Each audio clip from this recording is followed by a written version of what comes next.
അസ്സലാമലൈക്കും. അപ്പൊ ഇന്നത്തെ ചോറ് ചോറ് എടുത്ത് കഴിഞ്ഞപ്പോൾ നിങ്ങളെ കാണിച്ചില്ലാന്ന്. അപ്പൊ ചോറ് എടുത്ത് കുറച്ചും കൂടെ എടുക്കട്ടോ, നല്ല അയിലക്കറിയാ. ചോറെടുത്ത് നമ്മളെ അയില മുളകിട്ട് അയില ഒരു കഷ്ണം അയില എടുത്തു. ഒരു തലയിൽ എടുക്കുന്നുണ്ട് കേട്ടോ. തലയെടുത്തു നല്ല കറി ഒഴിച്ചു കൊടുക്കുക. കറി ഇങ്ങനെ ഒഴിച്ചു കൊടുക്കുക. ഈ അയില ഇടയ്ക്കൊരു വെള്ളം പോലെ വെക്കും, നല്ല രസമാണ് കേട്ടോ. കപ്പ ഉണ്ടെങ്കിൽ പുളിച്ചേനെ മതിയില്ല കറി. കറി എടുത്തു. ഇനി നമുക്ക് കൈപ്പക്ക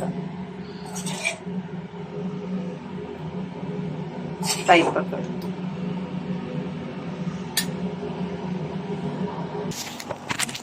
അപ്പൊ കണ്ടല്ലോ, നല്ല കൈപ്പക്ക മുളകിട്ടത്, നല്ല മല്ലിപ്പൊടിയെല്ലാം ഇട്ട് പുളിയെല്ലാം വെച്ചിട്ട് വെച്ചതാണ്. നല്ല അയില കറി.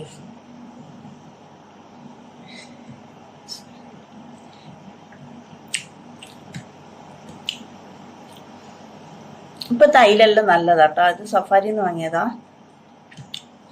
നല്ല അയില ഇപ്പം വരുന്ന. ഇപ്പൊ എല്ലാരും അയിലെല്ലാം ഒന്ന് വാങ്ങി, കുറച്ച് കപ്പെല്ലാം വാങ്ങി നല്ല മുളകിട്ട് കഴിച്ചോളൂ.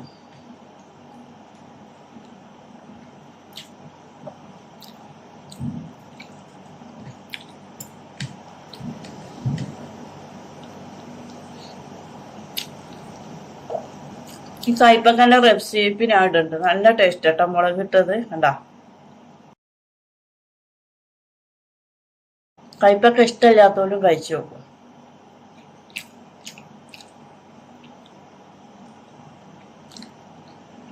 രണ്ട് മൂന്ന് ദിവസത്തിനെല്ലാം അത് ഉണ്ടാവും കേട്ടോ, ഒന്നും ആവൂല ഇങ്ങനെ ഉണ്ടാക്കി വെച്ചാല്.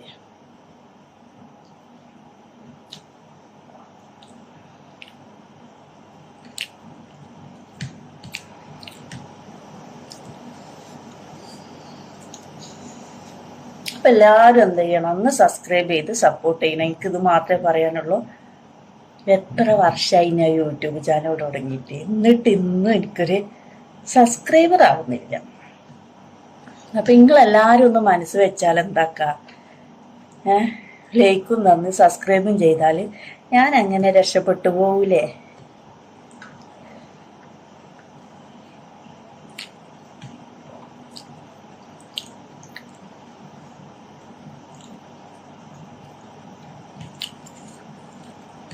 നല്ല രസമുണ്ട് കേട്ടോ മുളക് കറി.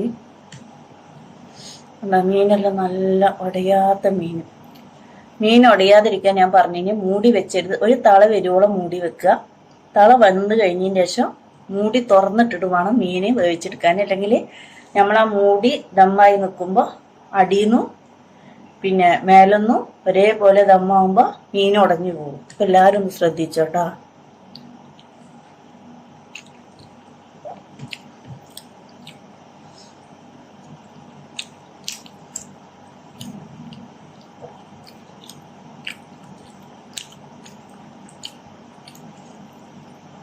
കൈപ്പക്ക തന്നെ വരും കേട്ടോ ചോറുന്നാൻ.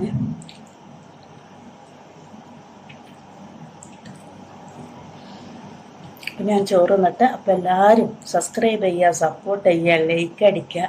അപ്പം അടുത്തൊരു വീഡിയോ കാണും വരെ ഓക്കെ, ബൈ ബൈ.